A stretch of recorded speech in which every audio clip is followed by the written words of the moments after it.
Sharon and QXL on the comp too. Fantastic. Thank you. So thank you everybody for introducing yourself and participating in this technical assistance and support webinar. Today's topic is meeting ESSA evidence-based requirements for the 1003A application process. It is being presented by the NDE Office of Student and School Support team. And I'll briefly go over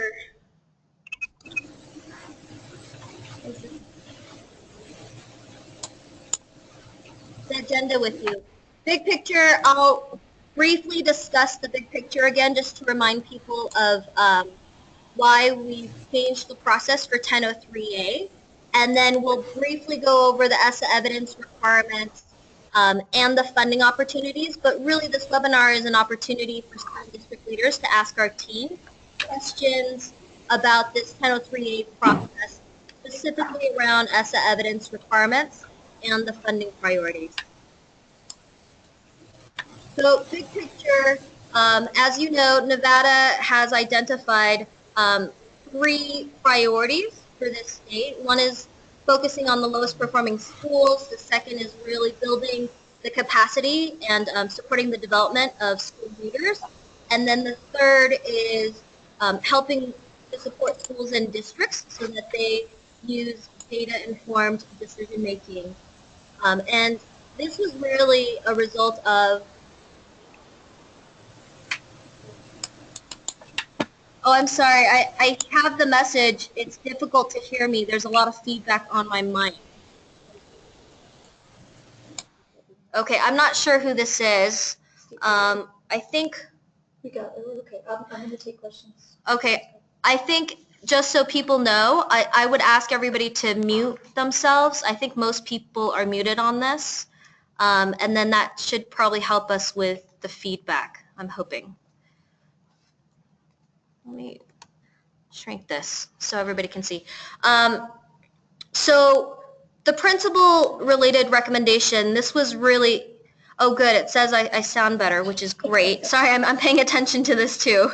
The principal related recommendation, this came from a group of stakeholders for an advisory group as the NDE was seeking feedback for the past year from education leaders and community leaders on how to move forward. And so as you can see, one of it is focused on investing in evidence-based programs to support leadership, school leadership development and capacity. The same thing, Maria is part of our team, and she led the school improvement work group, and there are a good number of recommendations. One of them was that we need to provide differentiated support to the schools based on their needs, and the other is really thinking through how do we move from compliance to collaboration and help districts and schools create these strong plans.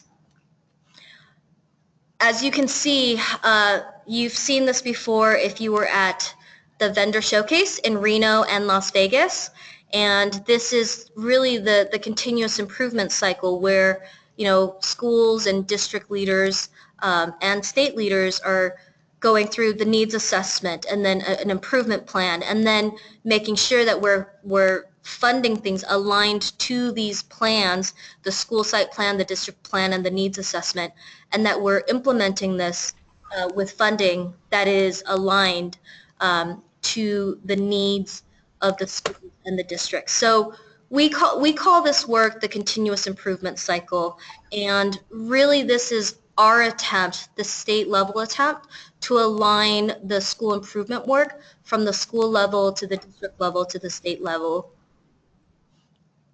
Again, the school improvement recommendation, this is really one of the recommendations was we should focus our funding on evidence-based programs, and then really make sure that we're helping schools to think through strategically how do they use federal and state funds to strategically improve student and school outcomes through blended and braided funding mechanisms. And so what you'll really see is the 1003A application. This is really our attempt to integrate all of those recommendations from the different work groups.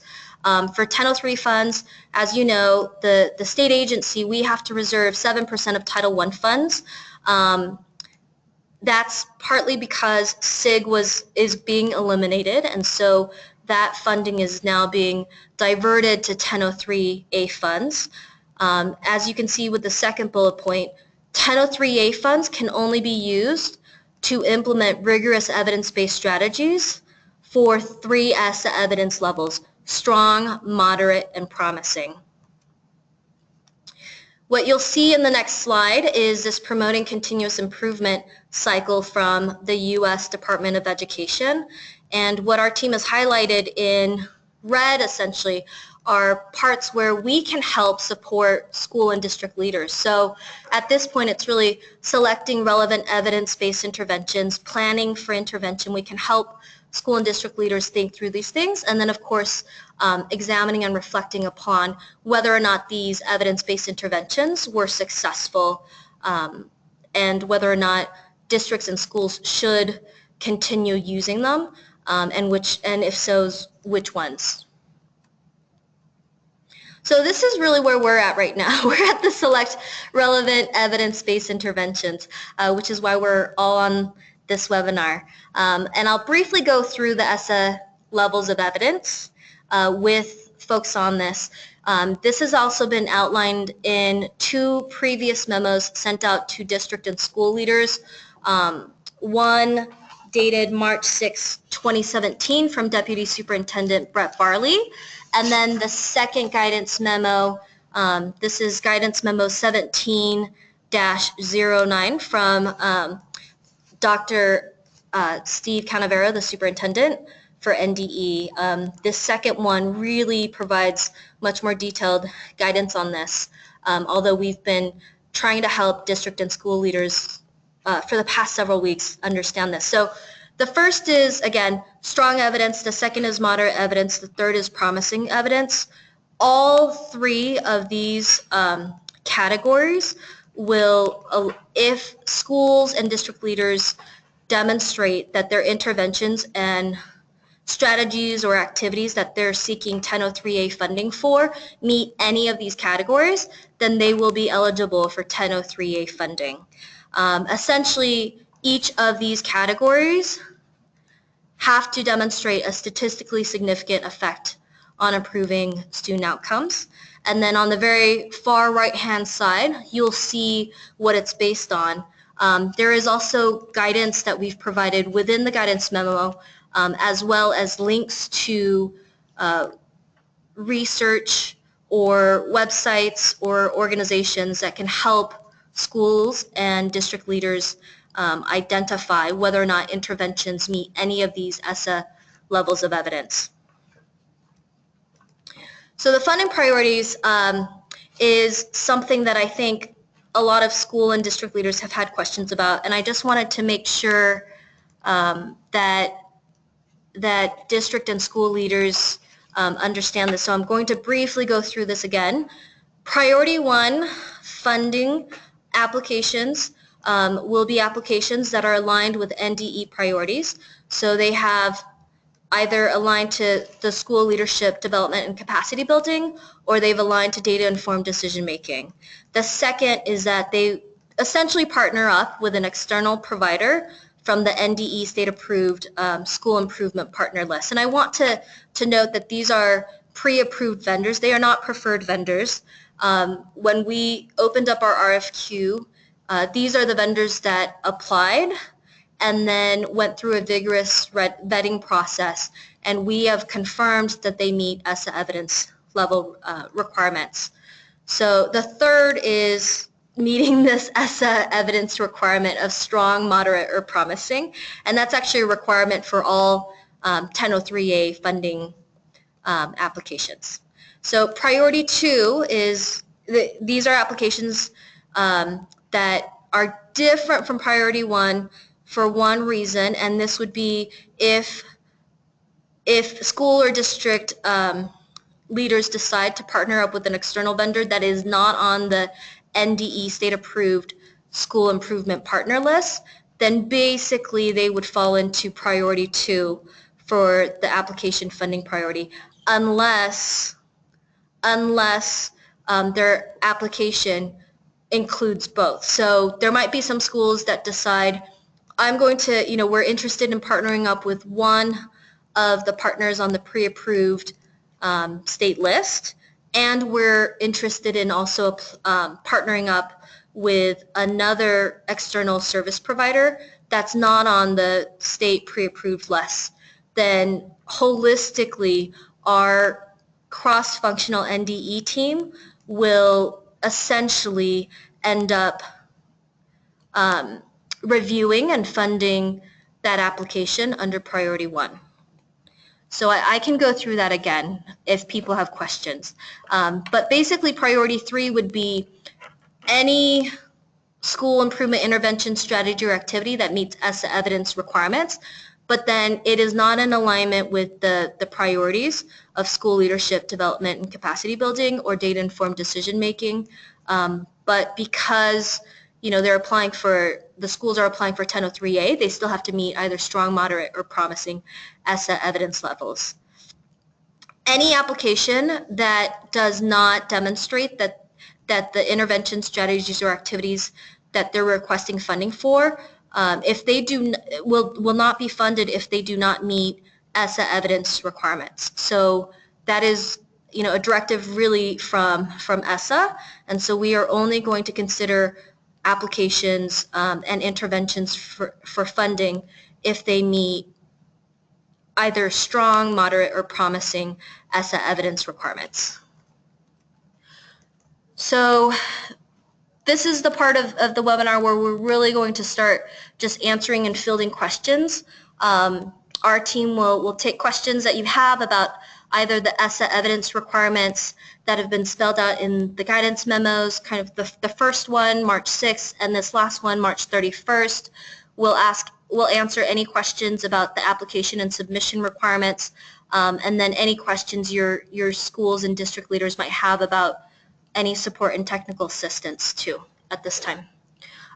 Maria, can you read for us the first few questions that we have? Yes, I don't have a mic though. Okay, you can. Can you share the evidence level data with the applicants upon request for external providers?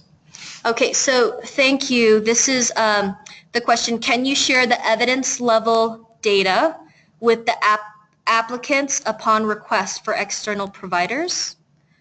Can you clarify that question? Yeah, this is Dr. Seeperder, and the question really is, you're asking us to work with these vendors, and you have vetted it, but what you haven't provided for us is what levels of service have they provided, what evidence is out there, why were they selected over other vendors. We don't have any of that information, so if we're going to sell our staff on partnering with these, we really need all of that information to help us understand the level of service that they will provide. Okay, so thank you for that question. Can I clarify, is this question specifically for those that are on the state approved list? Yes, that's correct. Okay, thank you. That's a great question. So what our team can do is we can provide what ESSA tier evidence level they meet. And then I just want to qualify a few things. The first is some of the questions that we've gotten from district and school leaders, which I just want to clarify.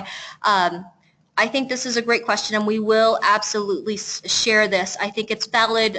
It's a valid concern and point for us to be able to provide district and school leaders with the evidence that demonstrates that these interventions from these specific external service providers meet ESSA evidence requirements. One concern that our team did have is that there were district leaders and school leaders who are interested in specific language, and so at this point, our team has decided with senior leadership at NDE that we're not going to provide specific language for each of the external service providers that were pre-approved on this list, and the reason why is because what will tend to happen is that people will then just copy that exact language and put that into their applications. So we're happy to provide you with the studies, happy to provide you with information and evidence that demonstrate which service providers, which studies demonstrate that they meet, each service provider meets ESSA evidence requirements. So we can absolutely do that.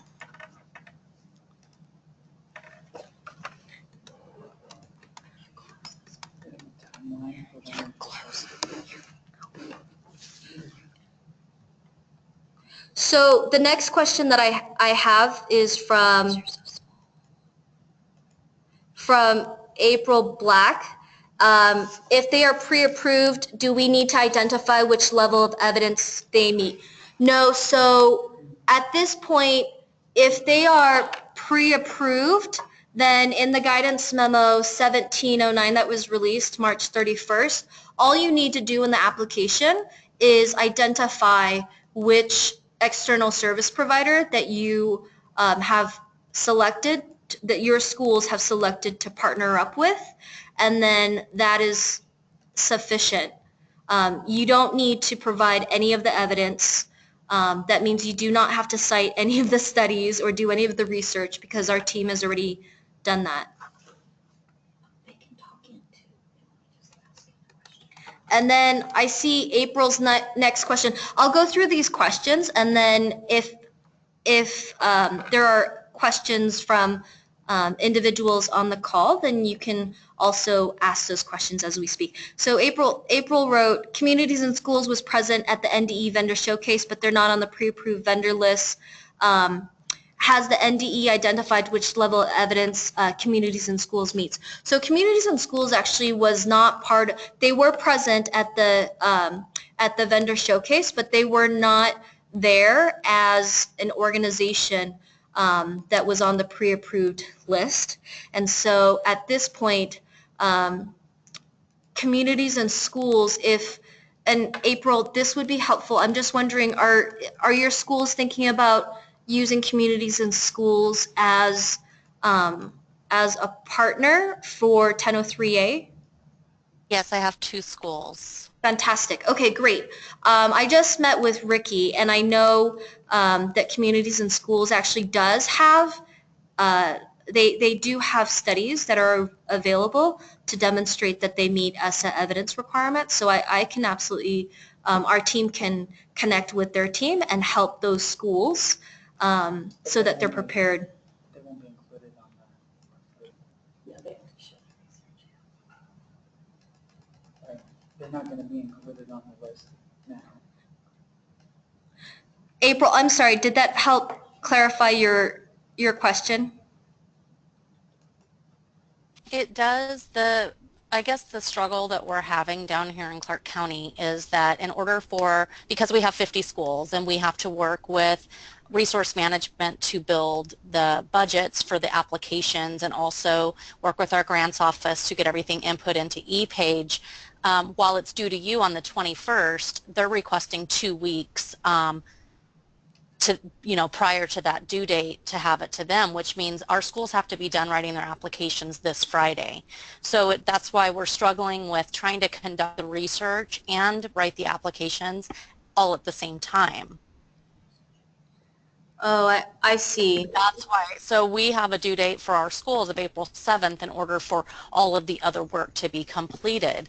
So schools don't actually have until the 21st to do all this work. We have a shortened timeline because there's so many schools. We have multiple eligible schools with brand new principals that were just appointed on Thursday. And so they have less than a week to turn around an application for funding for their schools. So we're really struggling with this timeline. I'm realizing that the timeline also doesn't, because it doesn't help facilitate that process for the timeline that your schools are on, because on Thursday is when we're actually offering our webinar to external service providers that are not on the pre-approved list, which essentially gives your school leaders about a day to complete. Right. what I'm happy to do is and so all the district and school leaders should know this, your external service providers that you have partnered up with have actually taken a lot of initiative and have contacted our team. We've been taking those calls and fielding those calls with them, and so and I'd love to have other members of the team field those answers to add to the answers too that I'm sharing with everybody right now. But at the moment, we've been giving them very consistent advice, which is at this point, schools and districts need support in collecting the rigorous high-quality studies that are being done by reputable third-party evaluators to demonstrate that your intervention activity or strategy meets the rigorous ESSA evidence requirements of strong, moderate, or promising. And so what the ask really too from our office is we are asking them to collect the studies and to help summarize the findings for your school teams. And then the caveat is, and this is really, I think, this should not be a struggle for the effective evidence-based service providers, I would say. It's going to be super easy for the ones who have high quality, rigorous studies already done. It's really easy for them to do. So for example, there were a good number, I would say I've spoken to at least 3 different external service providers that work with schools and districts across the state. And once we discussed the ESSA evidence requirements with them, all 3, there were probably 1 or 2 additional ones that said to me they would need more information, but I would say there were 3 big external service providers that shared that they already have these studies, they already have the findings to demonstrate that they meet ESSA evidence requirements, and so really it is about connecting and sharing this information to the schools and district leaders to alleviate the burden on your side for collecting this evidence by yourself. So and communities and schools is actually not one of the ones that I included, but I would say that in having my conversation with Ricky just on Friday, they are prepared to demonstrate that they meet the ESSA evidence requirements, and so I can follow up with their team too to support any schools across the state that are interested in using asking for 1003A funds for this specific external service provider. Maria or anybody on the team, is there anything else that you want to add to that in terms of your interactions with external service providers? I just know that in my conversations with many of them, I've talked about a one-pager that can be attached as an appendix. And that way, their research, their documentation, everything that they want to provide to prove they're meeting the requirements would be right there in this one pager that you could just easily attach as an appendix.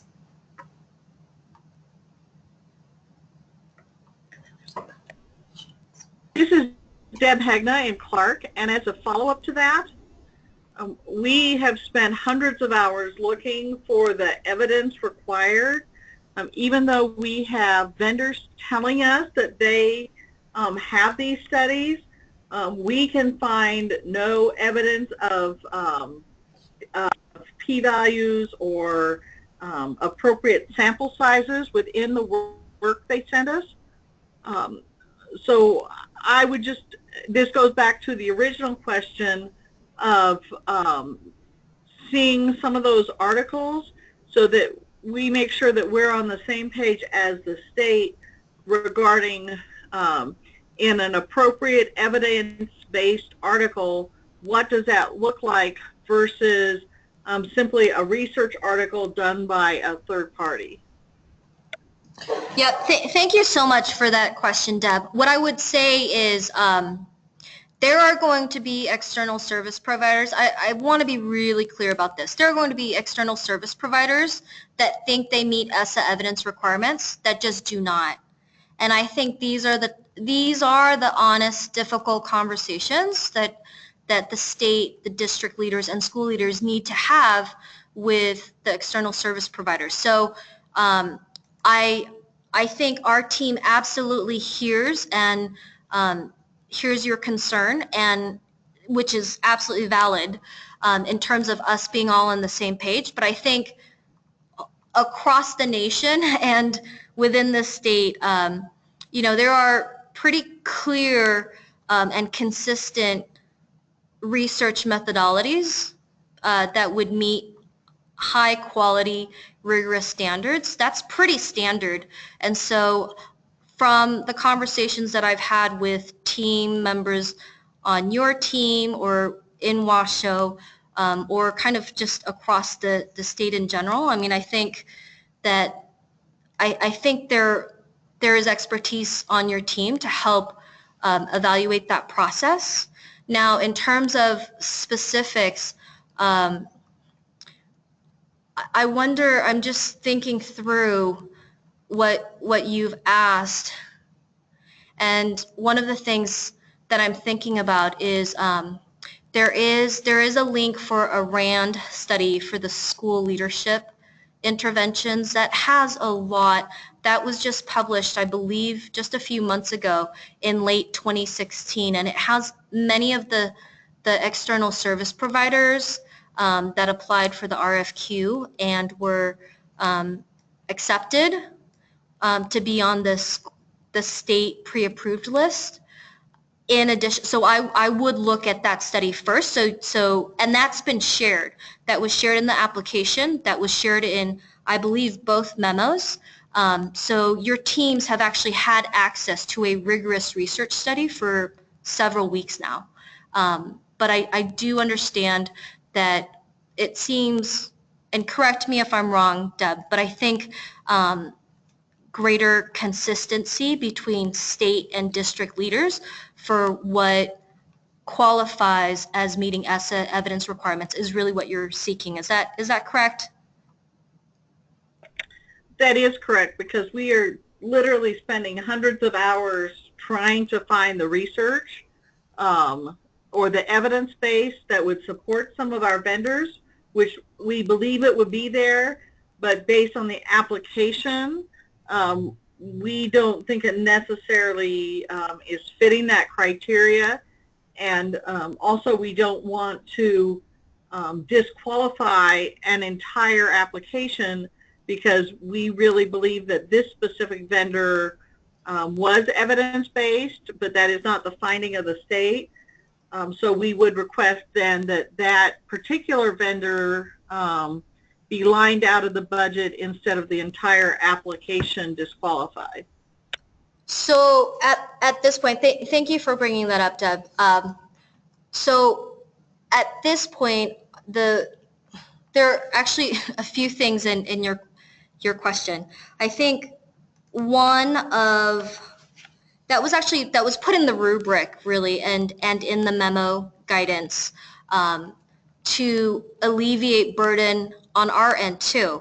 And so just like your teams are spending hundreds of hours, I think it is fair to say that the state cross-functional team that reviewed the RFQ spent hundreds of hours also vetting those external service providers to alleviate the burden for district and school leaders.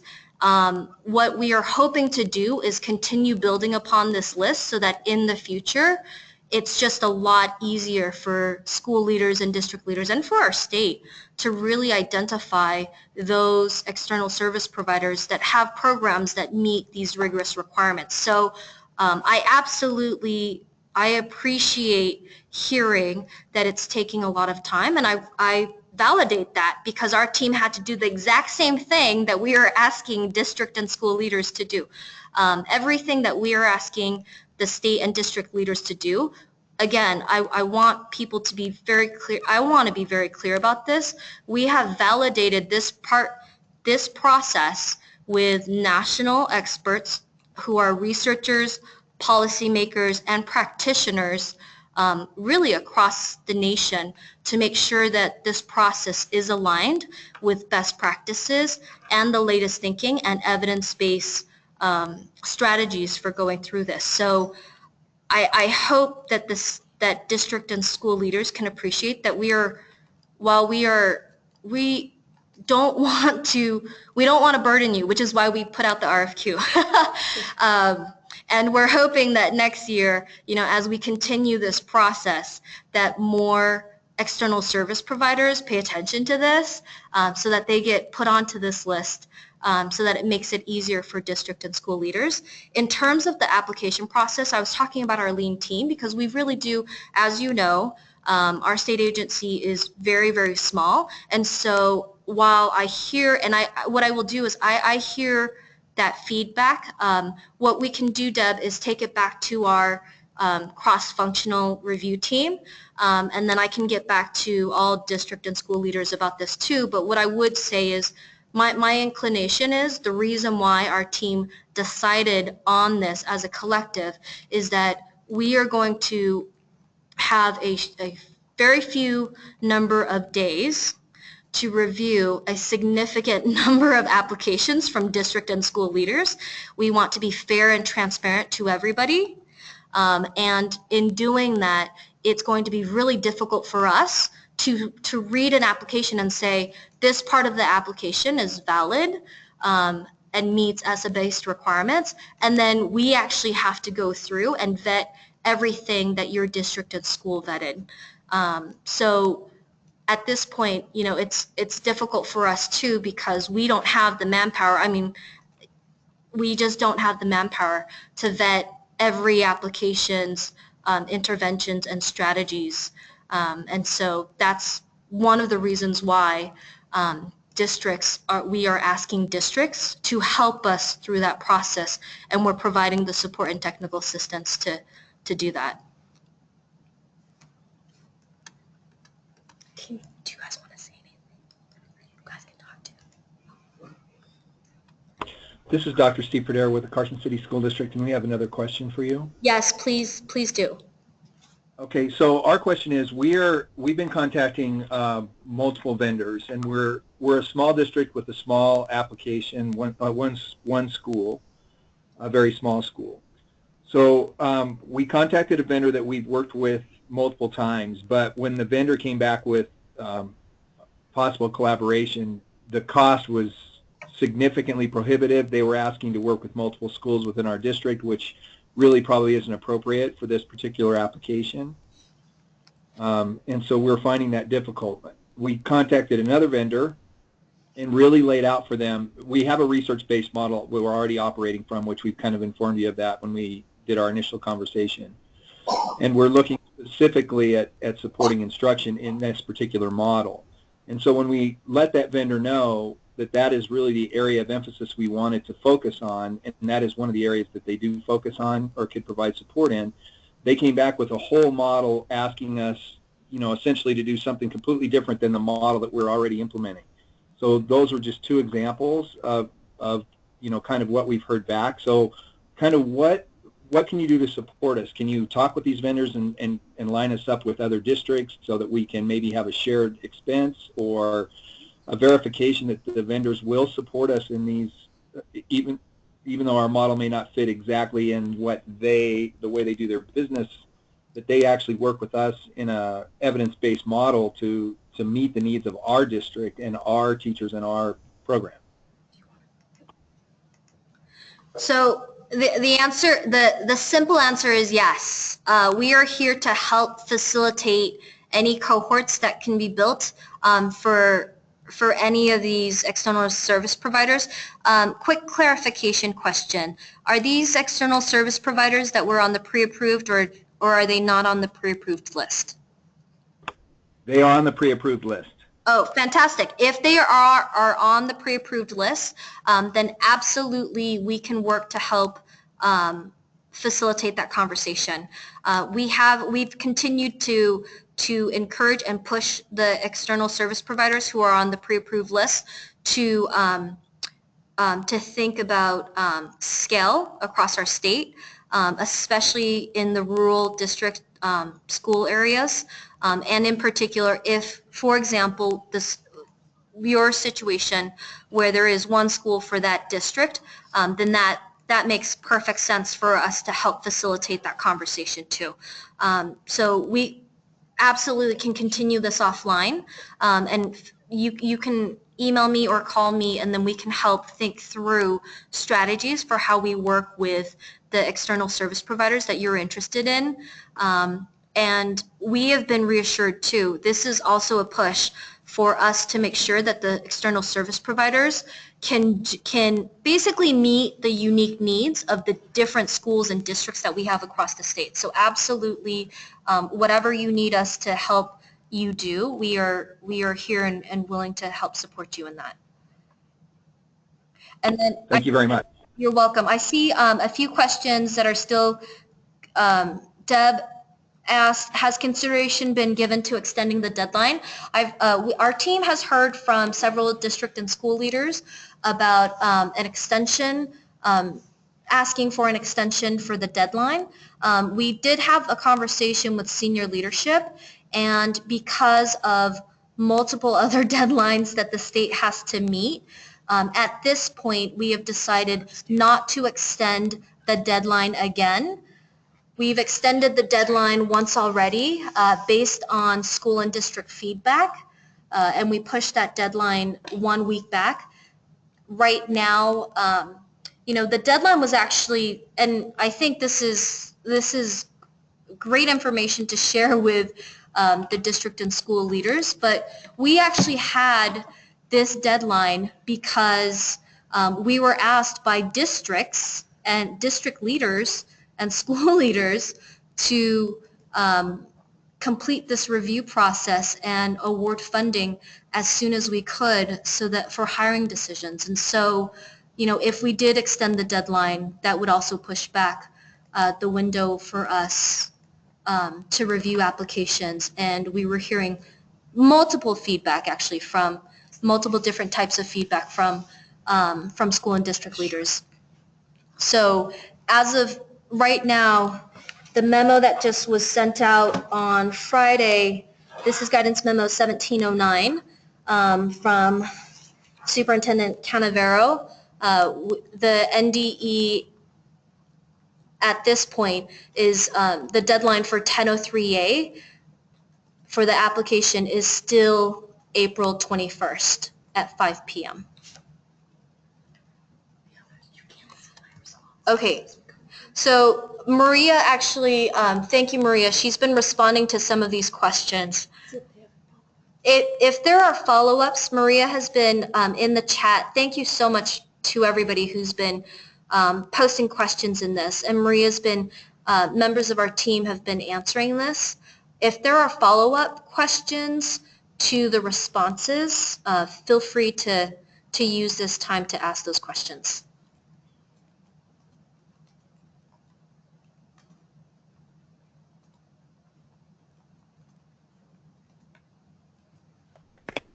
This is Deb Hegna and Clark. Do you have a time frame when you may be pushing out the evidence bases that you used for the pre-approved vendors? As of now, we can do it. We can do it this week.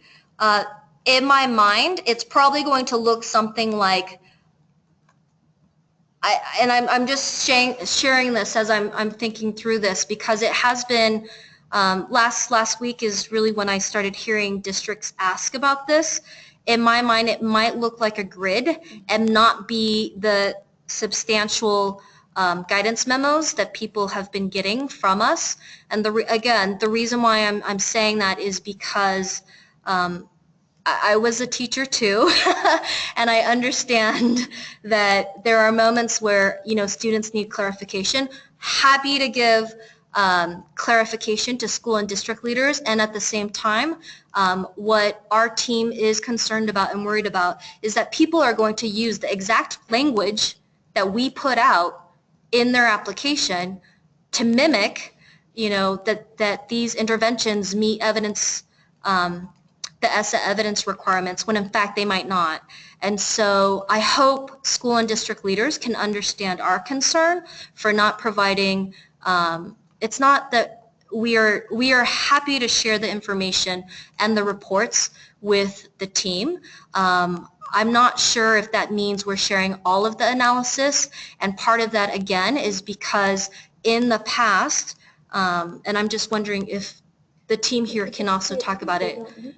Yeah, at this point, you know, it really is our concern because, and I'm just going to name it so that school and district leaders know who are on this webinar. We are really getting requests for specific language.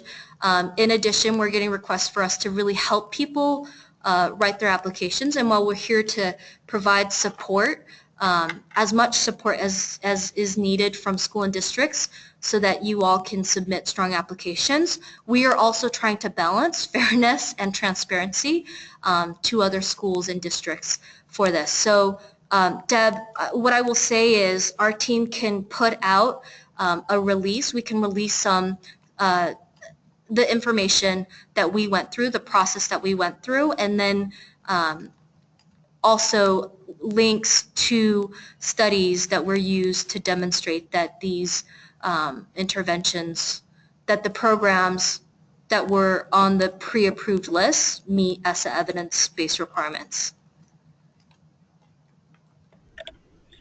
Thank you. And I believe that would be helpful. I certainly in Dr. Cavanero's memo, you know, he fully outlined the process the state went through to vet those specific vendors.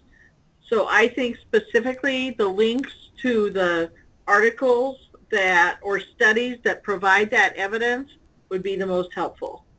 Perfect. So I think what we can do too, our team is, and can I just clarify with the individuals on the line? I'm wondering, because it seems to me there are kind of two things going on. The first is if any schools are using any of the external service providers on the pre-approved list, then they actually do not need to demonstrate that any of these interventions meet ESSA evidence-based requirements. So what I could see us doing is doing that for a few that meet the, definitely one that's school leadership, and then definitely one that's data-driven, so that school leaders and district leaders have a model that is clear to them. I think that makes a lot of sense. So thank you for that, Deb. Thank you.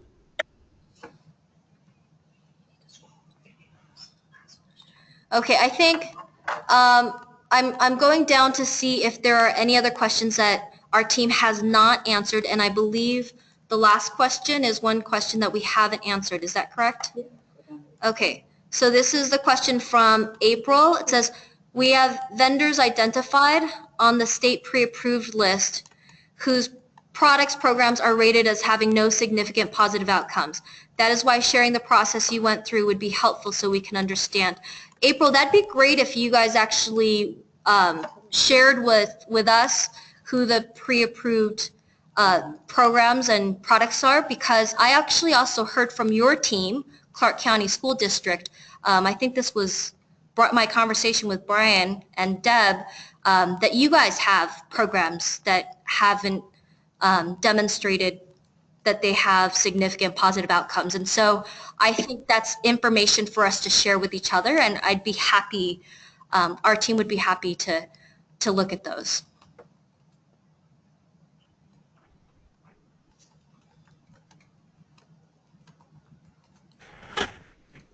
Forgetting that I can talk to you. Yes, I'll send you that information. Thank you. Perfect. Thank you.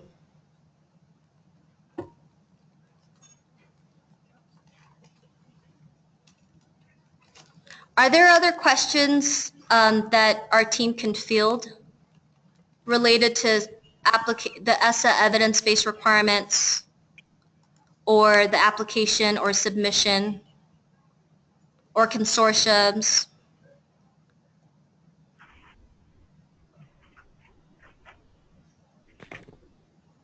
Did we ever get clarification for Clark County on the charter consortium? One of our teammates is actually working on, actually, can you repeat what was the clarification for the charter consortium? Deb, do you want to ask, or is it okay if I do? April, was this about whether they apply individually or through CCSD?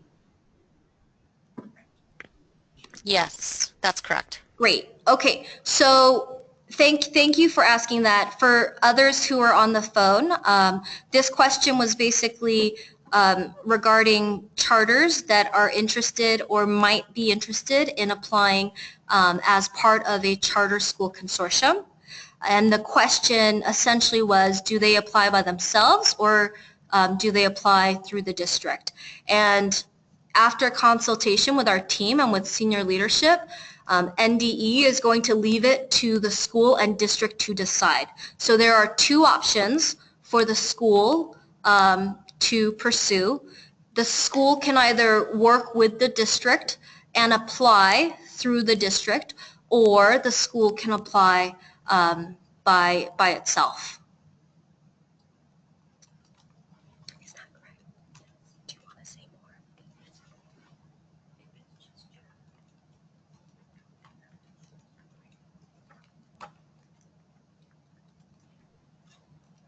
Okay, thank you.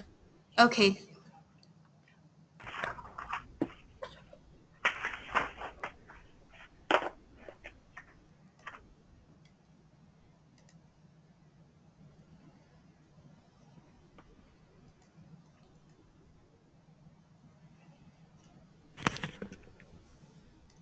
This is April again.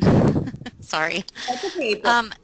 So saying I appreciate you talking about the amount of time it takes to vet, to conduct the research and vet these vendors and making sure that they are aligned to evidence. And as Deb mentioned, we have been working many hours trying to do that. If we go through this process and we provide the state with our research and the outcomes and maybe why we think that the vendor does meet promising or whatever level of evidence, will the state consider those applications, or how is that going to, like, what if you disagree with what we've provided? No, thank you so much, April. So, and I really want to iterate this to district and school leaders. We trust your expertise.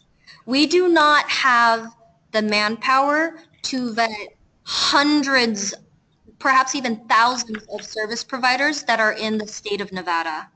And so really, I think what we're trying to do is we're trying to initiate deep, meaningful conversations within your teams of district leaders and school leaders.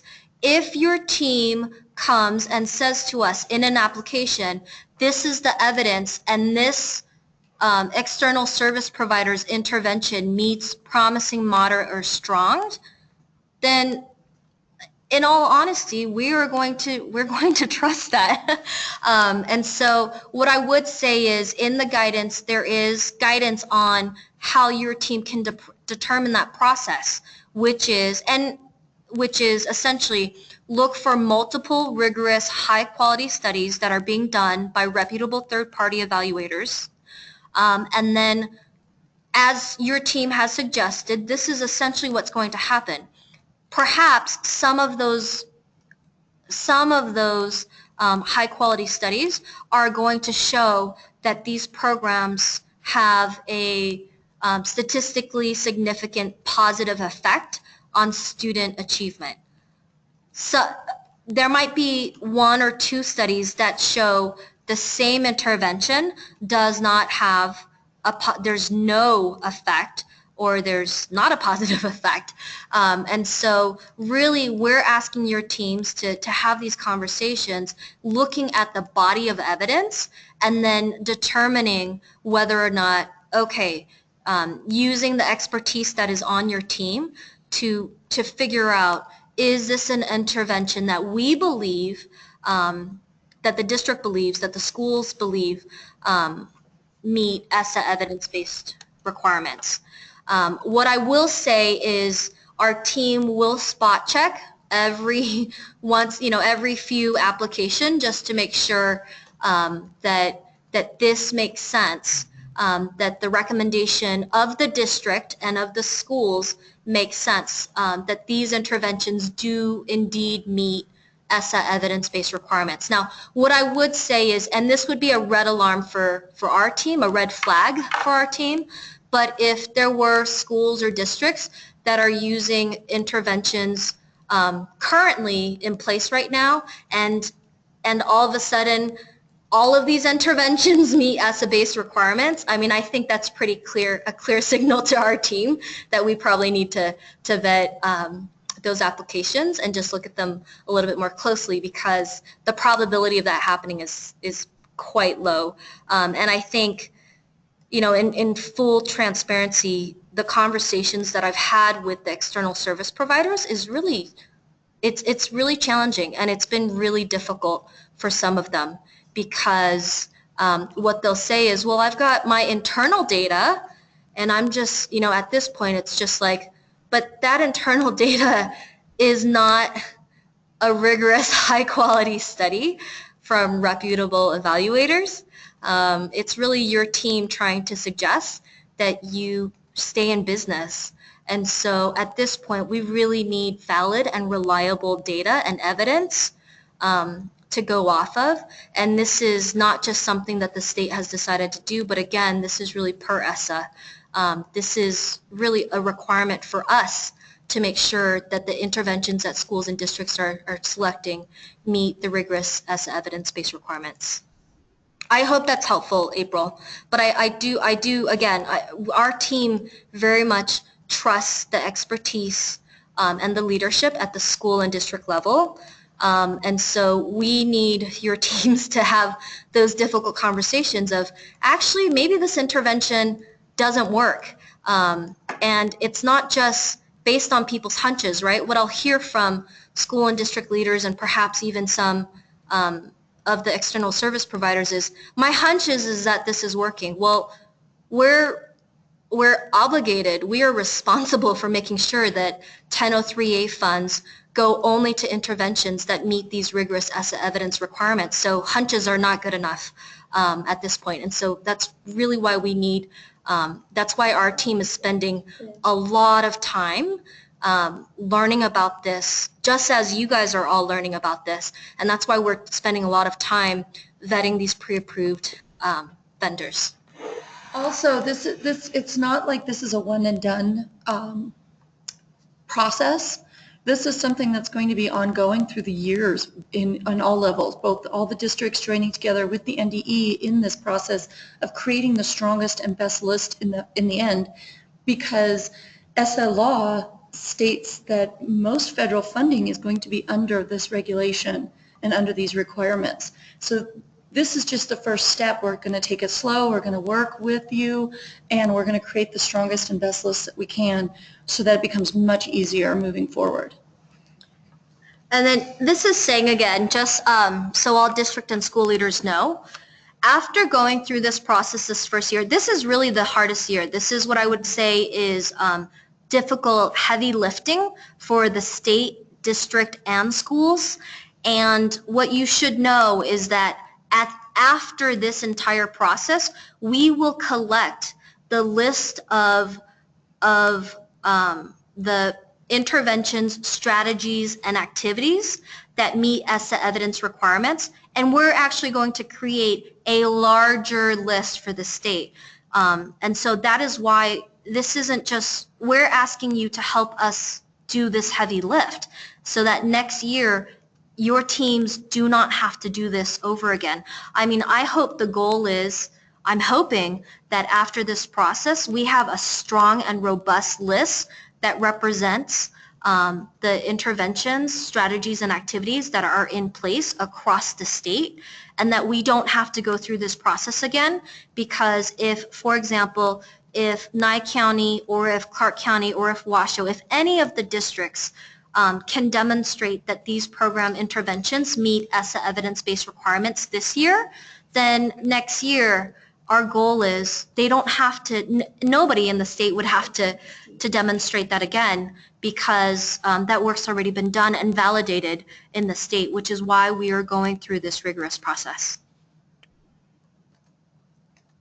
Are there any other questions? I'm just wondering from my team, are there other questions that we have not addressed through the chat? Carolyn, I realized I'm answering all of these to just Steve. Okay. Well, Not the group.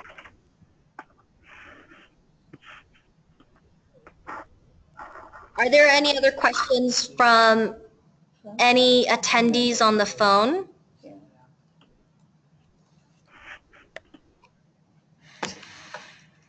I would love going out.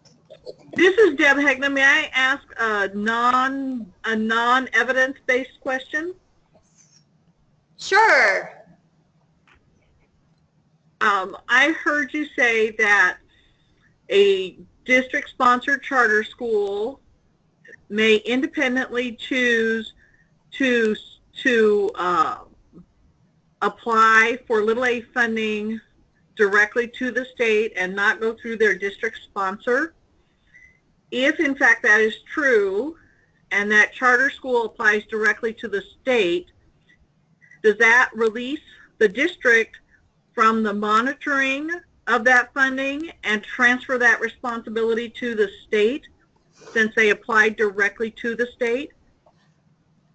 Deb, under Nevada revised statutes, as a sponsor for that charter school, no matter how their funding stream works, there are certain requirements that the district must do for those charter schools, those underperforming charter schools. So the NRS is very, very specific on what Clark County still has to do for their sponsored charter schools. And if that is indeed correct, wouldn't the charter then have to apply through the district? I think, Deb, I think this is really and correct me if I'm wrong, but I see this as a conversation between the district and the school. Because I would say that it would be alarming, it would set alarms in my mind if a district-sponsored charter school were to apply without talking to the district. At the state level, I think we would wonder what the disconnect was and why there was not communication between the school and the district. And so, I would say really the ball is in your court, the district and the school's court, in the sense that the conversation should be had at the school and district level. We're just providing it as an opportunity at this point. And they do so our team, charters do have the right to apply as individually as charter schools for this funding, but we would encourage them to have these conversations with the districts. Okay, and since I know that's off topic to the call, I'll have a separate conversation with you. Great, not a problem. Thank you. Thank you.